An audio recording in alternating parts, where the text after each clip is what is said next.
Oh, hello. Hello. Welcome to Mental Men. What's that? Oh, God. How are you today? I'm okay. Just going through some stuff, I guess. How dare you? Yeah. This is not the show to talk about that. Just planning and scheming and working away and stuff. So I started Sober Magazine.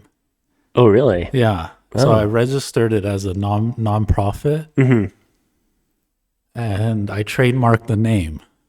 So I now own the name in Canada. What's the name? Sober Magazine. Oh, just Sober Magazine. Nice. I like that. So next step is to register it in the US, and then you can do it globally too. Okay, I'm guessing it would be digital. Yeah. Yeah. Well, right now it's essentially, if you just go to it, it's like literally just like two text boxes where you can share your rock bottom story and then share your recovery story. Oh, yeah. And then you subscribe to like a newsletter, and then I'll select like 2 or 3 stories every month and then mail that out to everyone to show that like you can change as a person. You can go from experiencing your rock bottom to like recovering. Because I guess, I've started to see storytelling in a different light now, like since going to AA and stuff. Yeah. Like hearing these stories of different people, it's like it changed me a lot. There's just so many people that are struggling. Yeah. There was just one guy like a couple weeks ago. He was sober he said over 2 decades. And then he just said like he went to a bar and had his first drink. Yeah. And just to see him, like, he was like crying and stuff. Like, he lasted over 20 years. He didn't specify how long, but you could see, like, he was just like right in front of me. And just to see him, like, sharing this for the first time. Yeah. And there's sometimes there's only like 10 people, but another times there's like 30 people. There's a lot of people. Yeah. So you get to see how transformative they are, like just by sharing. So I started to see Sober Magazine, like it's not just for alcohol, I think it's becoming something a little bit bigger. I mean, it could be for lots of different things. Yeah. Because people can be addicted to all kinds of stuff. Exactly. Yeah. Yeah. Like for me, it's like white sugar and cigarettes. How did you get over your white sugar? I don't think I have. I mean, I have to be careful with the white sugar, the white stuff. Right? So Does that bring us, what is the name of today's episode? maybe the future of storytelling meets mental health or something. I don't know. The topic. Okay. Yeah, because I think like we're somehow, because this can connect to AI as well. Like I think we're entering, like we're leaving the information age and we're entering the creative age. And I think even I don't even remember how old I was, maybe 10 or 11 or something, but we went to go see a movie one time. And I remember it was like you, Kevin, and Evan or something. Okay. And like we were waiting for my mom or dad to pick us up. And we went to Chapters. I've been thinking about this a lot. And in the discount bin, there was this book about 20th century history. Okay. And I just quickly like bought it, and it was like the most amazing book. And I thought I needed to memorize this book because I thought that like Or knowledge. that board game. The one we get the pies. Oh, Trivial. Yeah, Trivial Pursuit. Yeah. You're like, I need to memorize this for Trivial Pursuit immediately. Yes. Because I thought like knowledge was power. That like Well, that's because that's what they sell to you. Yeah, It exactly. is in some ways, honestly. It really is, yeah. But it was like, the NBC commercials, the more you know, like Yeah. with the star, right? So that was like value valuable when we were growing up, to know a lot, right? But I think what AI has done is if everyone has access to knowledge, it's no longer scarce, right? They have it anyways. I Yeah. guess it's just easier to act. Well, it's easier to access, and it will get even easier and easier. Yeah, if everyone can access it, it doesn't mean that it's scarce anymore. I guess it just depends if AI can lie or not. Well, yeah, that's a whole other topic. Yeah. Like before, I would have to go to the library or the bookstore or whatever to get the information. True. Yeah. When you used to get into like debates Yeah. when you're like younger, nobody could Google it, didn't exist. Yeah. Yeah. Yeah. Googling wasn't really a thing. Right? So I think now that everyone has access to it, it's more about the application of it. It's instead of the what, it's more of like the how will you apply it. And I think that's where the experience comes from. That's something you can't, you know,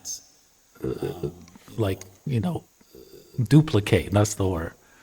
It's something that only you can solve this problem, whatever it is. So that's kind of like where my zone is right now. So I've been kind of, working with Jess and helping to develop my company and stuff. So I kind of decided on a story-based marketing agency. And I see all these media companies popping up all over the world, and they don't have like, a brand persona. Or they don't have anything real. Yeah. Like they're not talking to people in like a real way, Yeah. They're just relaying information. Yeah, exactly. And, I think documenting your journey is going to be more and more crucial. Like this types of stories that we're doing right now, I think that's going to become like the new currency or whatever. Well, I mean, it's really popular on like TikTok. People do their story times all the time, and they get millions of views because people are interested in people's stories, Yeah. Yeah. And I think that's something that like AI can't do from my perspective. Not very well, for Yeah. sure. Yeah, because there's these like Reddit posts you can see on TikTok. Yeah. And the ones that are AI are bad. Oh, yeah. And you can tell. Yeah. Because they're like so detail oriented. You're like, that's not how people talk. Yeah. Yeah. I mean, if you use AI to write, everyone can tell now, right? But if you use it to amplify, like to help you, Yeah, I could see help that. your original thoughts. Like for me, I'll write like a post or something, and then I'll ask it to give me different perspectives of where, what is the structure and where can it go? And then like, what is it missing? And it'll give me some ideas, and I don't have to listen to all of them, right? But sometimes it'll come up with something good, a different perspective. I'm like, oh shit, yeah, I should take the story this way and stuff. And so yeah, I think that's becoming more and more crucial.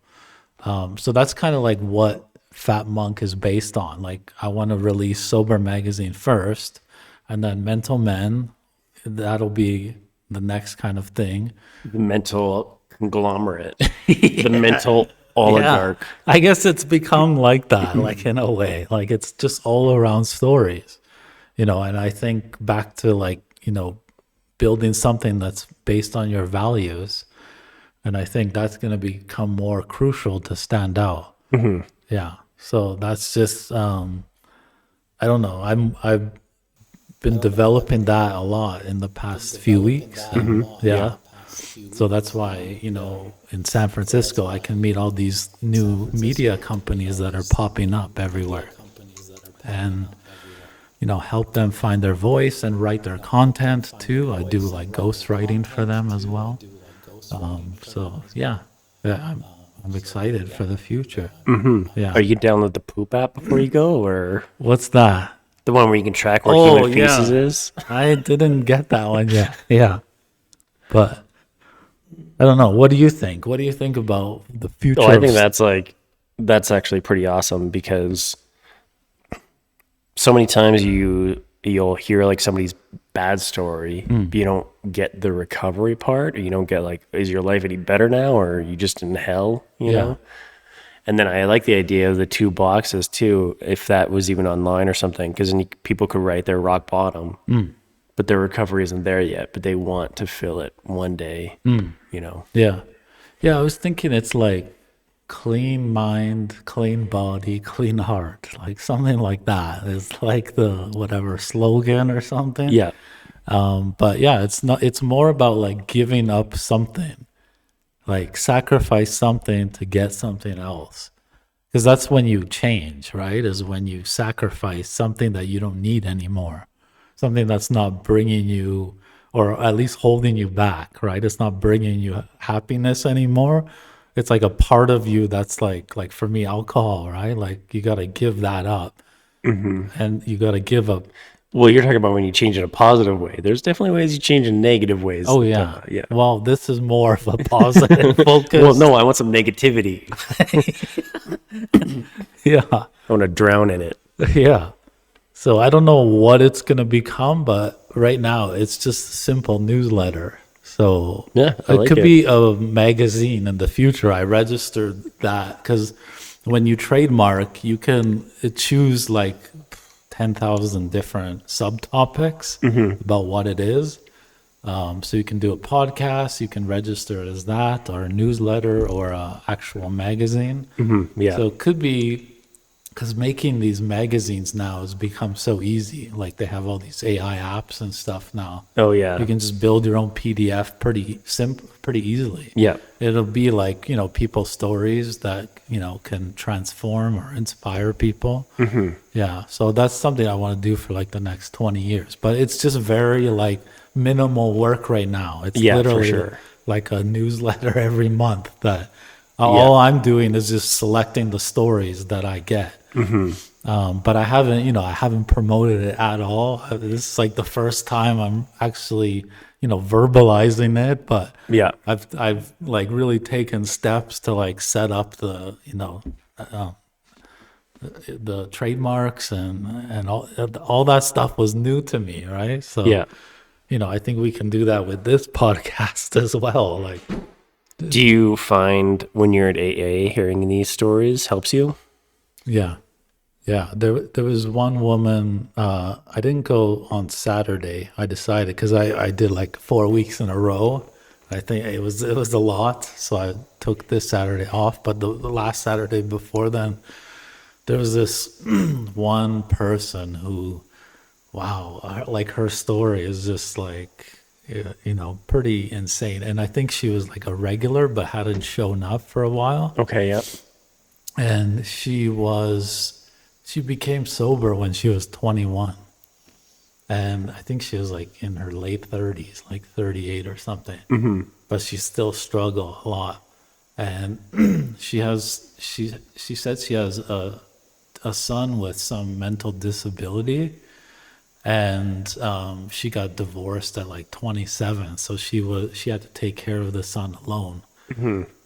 And essentially he needs to get into this one school that only like can serve people like him, and she got a rejection letter like the day before. Did it say why or? No, she didn't get into all the details or Yeah. anything, but she said she was like devastated. So basically, he can't go anywhere Yeah. other than that school. Yeah. And it was like she thought of drinking. Like she was just really tempted. And because she thought, okay, like Fuck his Yeah. life is over. And she knew that if he went to somewhere else, he would drop out or not make it. So that was like hard to hear. And she showed up that day, and she just, after sharing the story, she just felt like there was this huge weight lifted off of her. Because I think, at least for me as well, when you hold these stories in, they just like, they're like claws that are like pulling you, right? Yeah. And they can like control you in different ways. But just vocalizing it and verbalizing it just like makes it lose its power. Yeah. So yeah, and then that day I talked about the day that I got sober.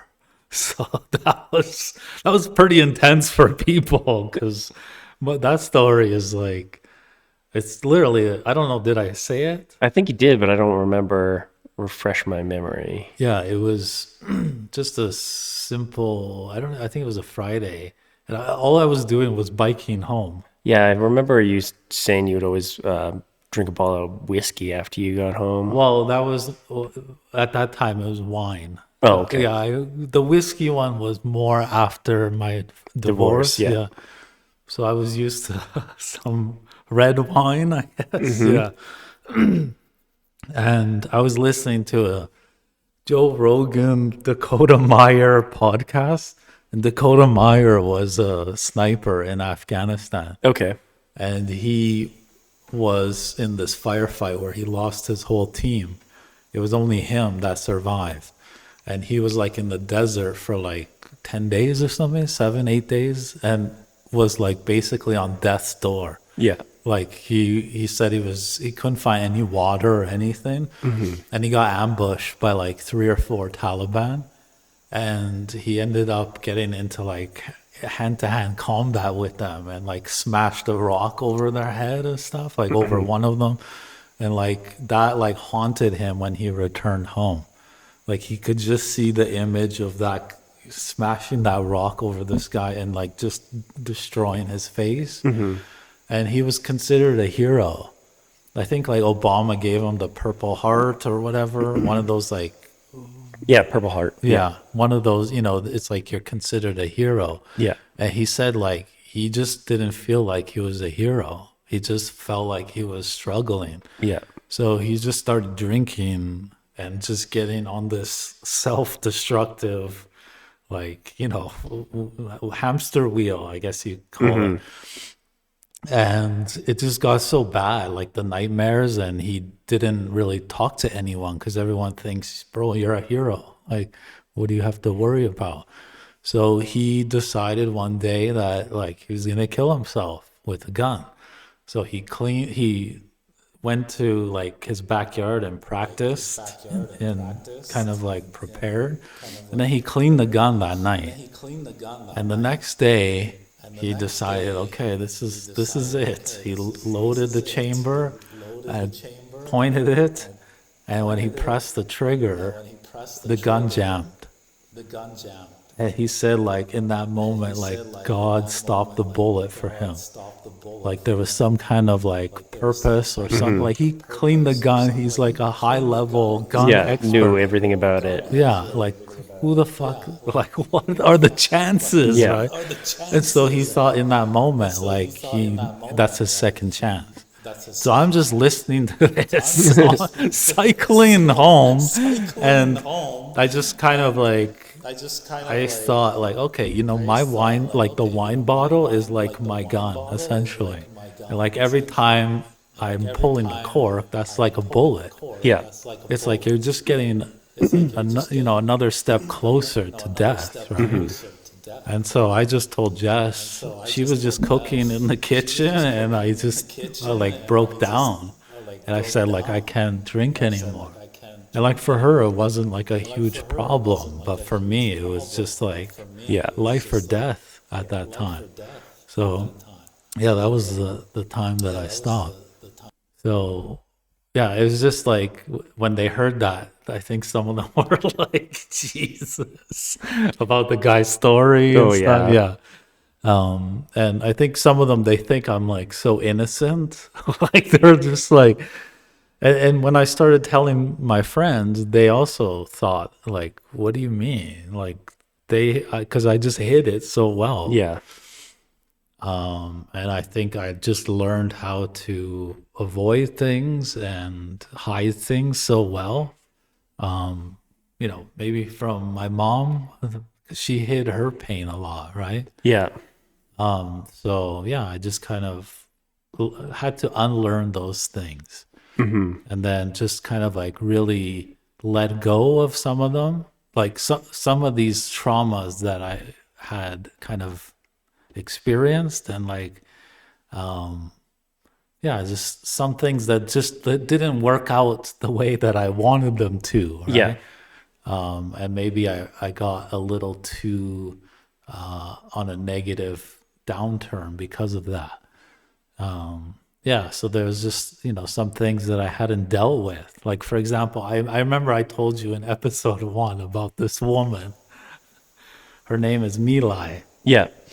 And so when I was 23, I met her in Vienna for literally like 28 hours or something. And we hung out the whole 28 hours. And I just kind of like fell for her.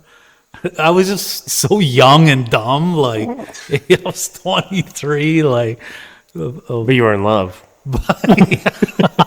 it was so stupid. Like, now just thinking about it, like how immature I Now you're was. like, wait, well, how would the logistics work? My God. And like we had like such a good time, and then she when she left, because she was going to school in Vienna. She's from Germany, so she's half Japanese, quarter Chinese, and quarter German, and she speak like Chinese, Japanese, German, and English. And so she's like super hot and and at the time, yes. And like speaks 4 languages, and like had this humor that was like my humor, like that silly. She was just so silly, right? And like I remember when she got on the train, because she was just coming to Vienna a little bit earlier, and then I remember we went on the train, and she like said goodbye, and I remember like a piece of me like felt like oh my God, like my whatever, the love one of my is life. There she goes. yeah, exactly. Never to be seen again. Yeah. And I kept up with her for so long. Like when I was in New York, some days we would just type like all day together. Like some Saturdays and stuff, we just like 8-10 hours just typing to each other. But we didn't really, at that time, we didn't really like call each other or talk or anything. It was more just like typing, right? And I invited her to India. That's kind of like one of the reasons why I went there. And 2 weeks before, she canceled. And that like, because she later said like she got like so nervous about why, like what if things didn't work out? Yeah. And she would feel this huge pressure and stuff. And I think after that, I really like started to blame her. I got caught in that toxic loop. That like every time we talked after that, I would just start blaming her. And then I would just get drunk and stuff, and just like it would get, like toxic, and it would always end up that way. And, and it was just like I was just heartbroken because of, she was scared, and I don't think I really got over it until like during COVID. Like it was like kind of there for like 15 years. Yeah. Like it wasn't like there was no like, okay, it's done. So I needed to have a call with her. I told Jess, I said like it just started to eat at me for some reason. So I told her like I needed to talk to Milai. And so I had a call with her. That's what every girlfriend wants to hear. There's this girl. Yeah. She might be the one. Yeah. I gotta have a quick call with her, and I'll get back to you. Yeah. Well, I knew at that point it was done, but I never had that call of like, Yeah. To finally just be like, yeah. So we had this call. I was having lunch at my old job. It's just like, so. We had this like long 1-hour call or whatever, and we're just like both crying. And like that was what I needed. Like, What were you having for lunch? well, I think finished lunch. I think it was just after, because I remember the cafeteria was completely empty. I was the only one there. So I think it was just like when work started again. So did she feel the same way, you think? Like she wanted the closure that it was Yeah, I finally. think so. Yeah.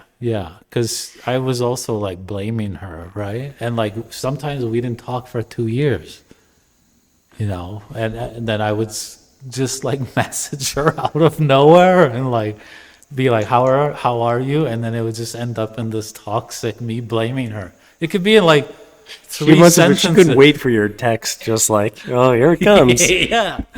Yeah, like it was like that. And I had to like deal with that. And like once I just deal with those things, it's like that heaviness just goes away, right? It's true, yeah. Yeah. So it was just stuff like that. That was one of a few other things that I just had to just like let go of, right?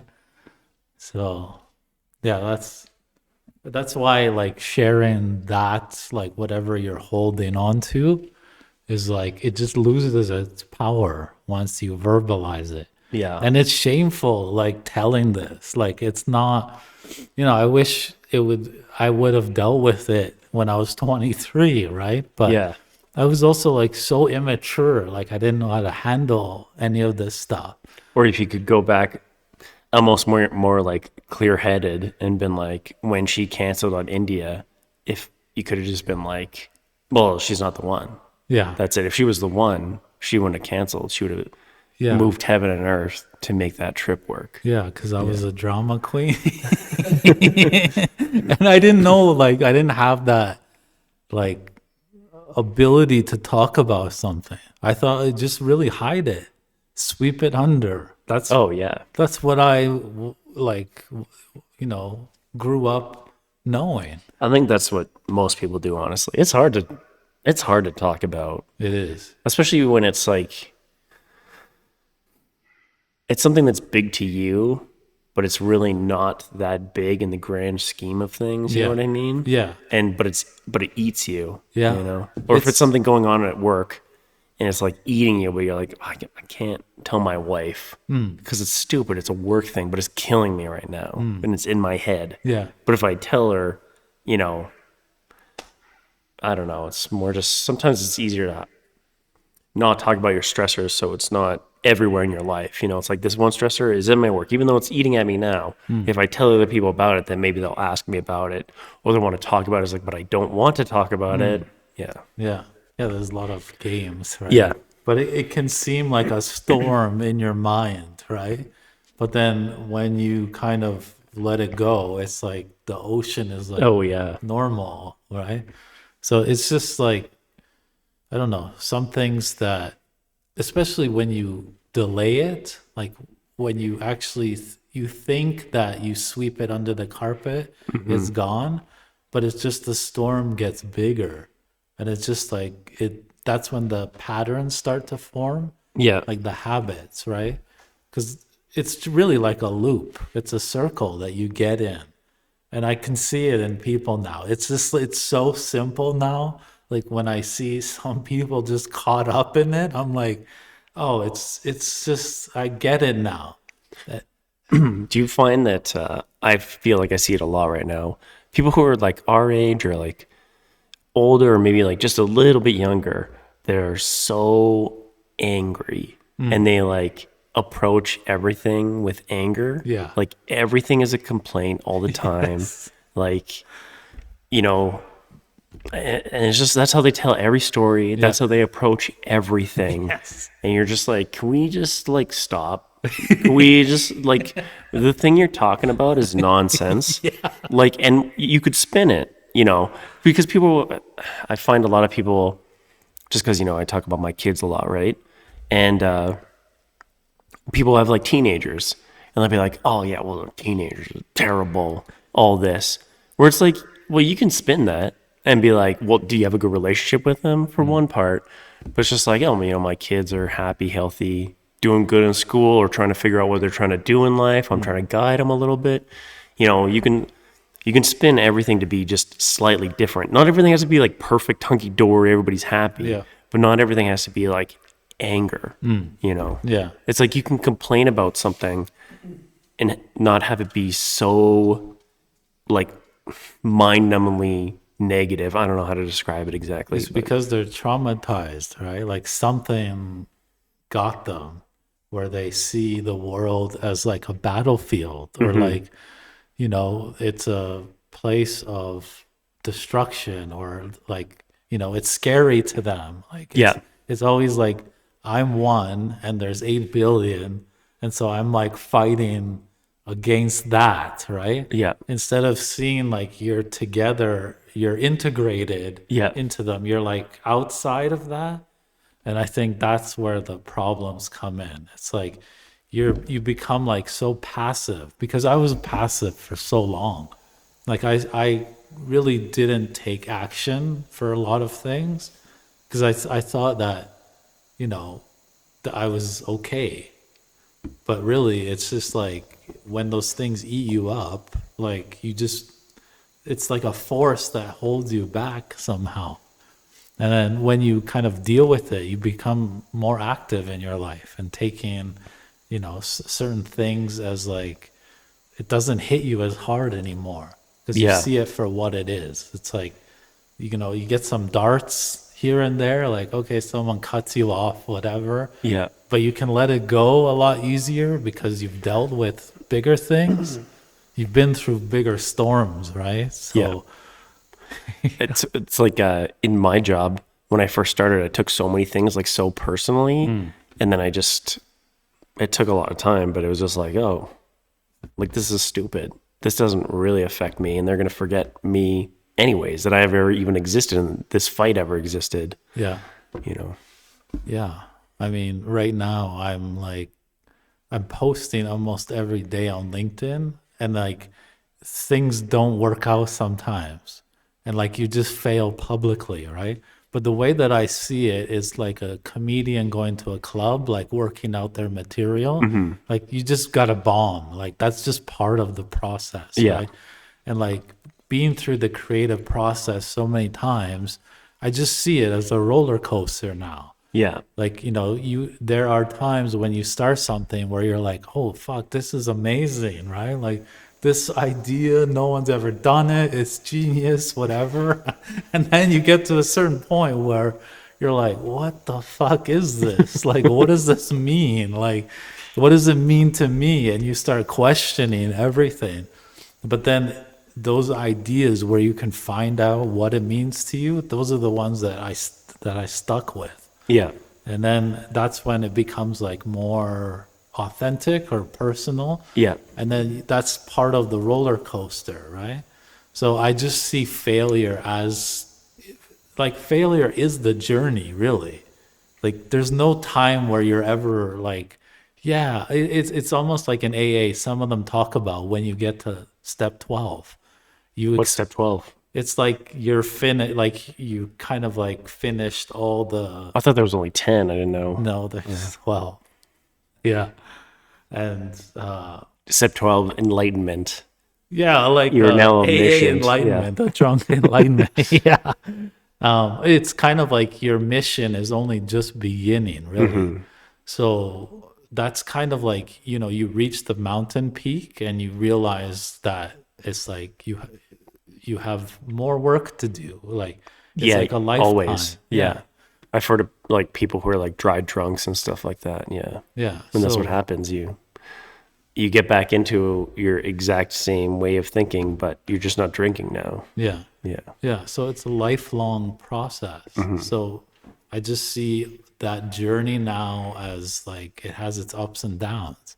And it like failure is like most of it, I would say. It's like failure is a huge part of life. Yeah. Yeah. I think about that sometimes. Well, just in that sense of like the way people date online now and how, you know, it's all swiping and this kind of stuff. But it's Yeah. like when we were younger, it's like you had to ask them out to your face. Yes. And like, yeah, you got turned down sometimes and it sucked. Yeah. But, you know, you just kind of What are take some your times? licks and move on. Jesus, I don't even know. It would have been when I was a teenager. So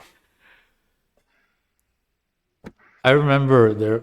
I'll tell you one of mine. When I was in Mount Royal, Okay. there was someone. I think it was from not Cowboys, but Outlaws. That's it. There was someone that I met at Outlaws, and she went to Mount Royal, and I asked her to a cafe at Mount Royal, and it was like I don't know Wednesday, whatever, 3 p.m. And I'm trying to look smart, so I have a book and I have my reading glasses. Oh, yeah. Because I thought that's what intelligent people do, right? And she just didn't show up. And I was The just nerve.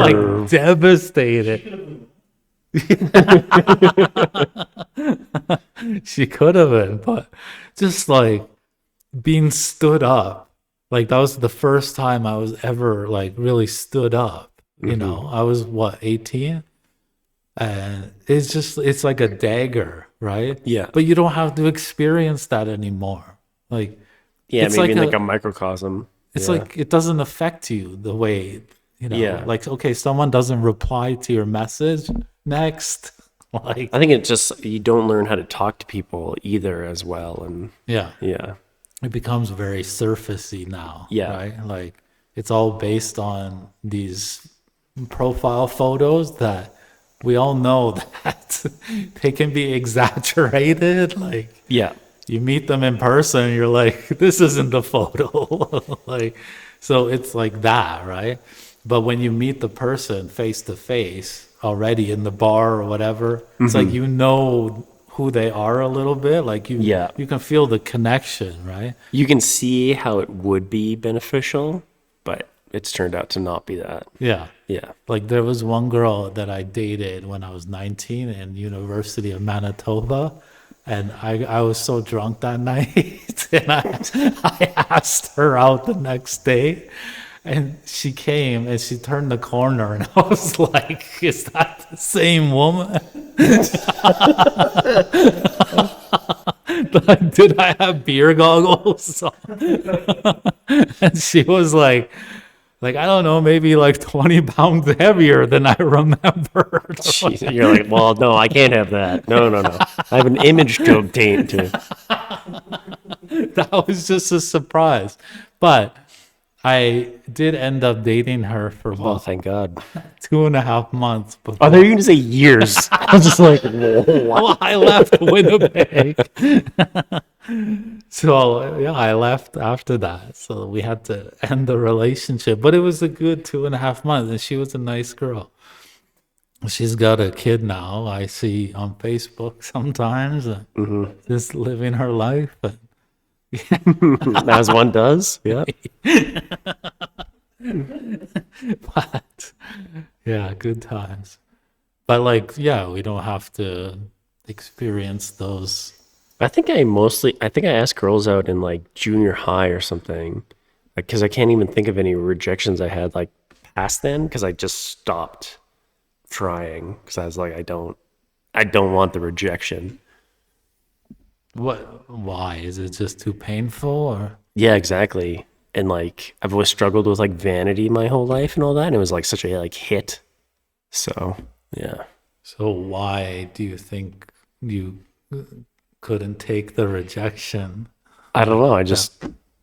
I feared it too much. So I was like, I just won't risk it. When did you get over that? Almost ex- maybe never, because like rejection for like dating, you mean? Yeah. Yeah, like I don't think, because like every girl I dated, I basically worked with. So we'd like flirt so much almost to a point that it was like, well, if I ask her out, she's 100% going to say yes.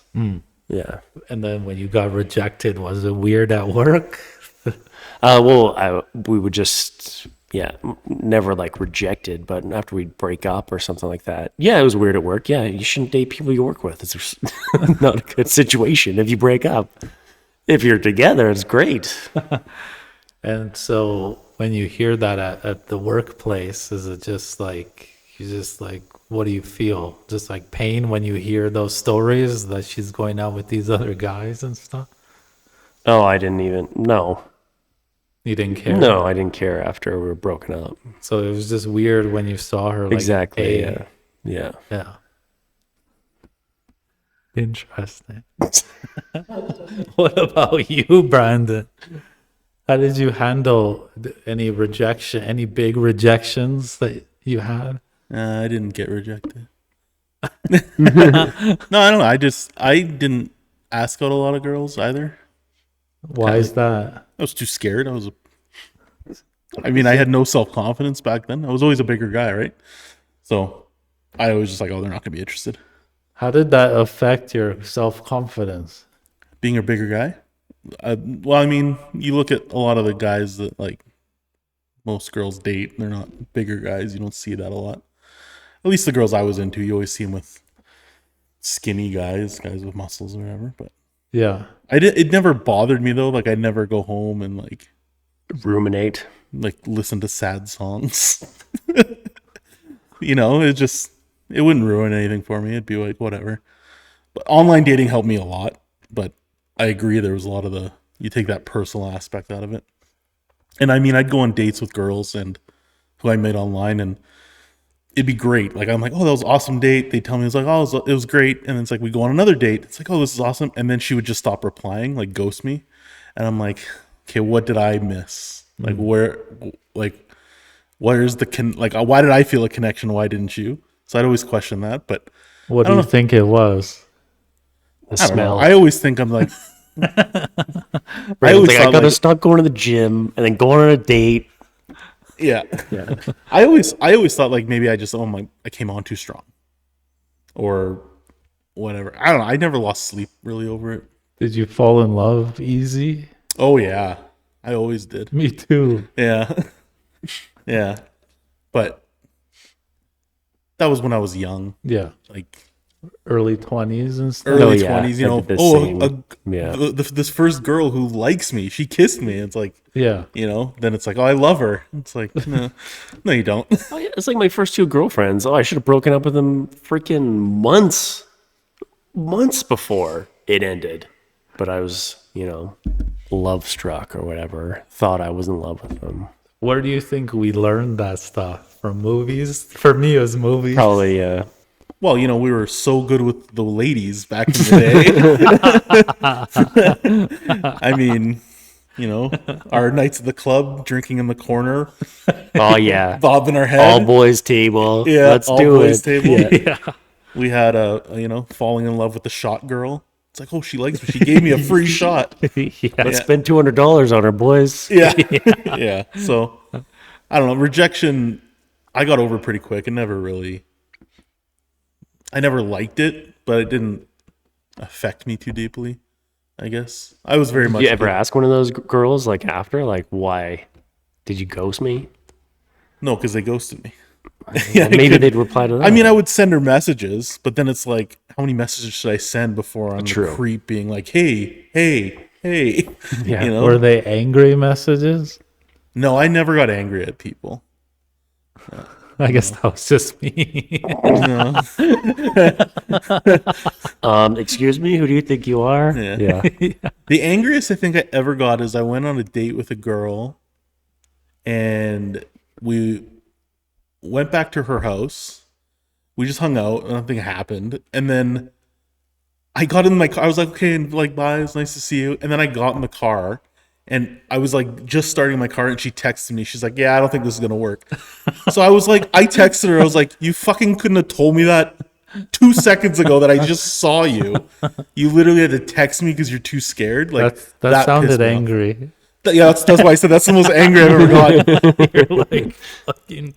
I never called her a bitch, but it was. I was like, Did you want to go knock on her door or something? I wanted to, but I wasn't gonna do that. Like, there's no point. Yeah. But that pissed me off. It's like, if you're not interested, just have the confidence to be, or to just say, hey, tell me. Oh, you're not interested? Okay. Like I can live with that. But by texting me, it's like I just saw you. Yeah. So, but. So, did you just get hardened later? Like you kind of got did you get, like, could you handle rejection better later on? Like, you didn't take it as personally? or- Yeah. I mean, With maturity and such. maturity and like online dating, you don't You can't take it learn, personally. you yeah. don't get your hopes up. Is that like a hack? Like, that we don't have to deal with that anymore? Like, that rejection at that level? The hack is getting married where you don't have to deal with it anymore.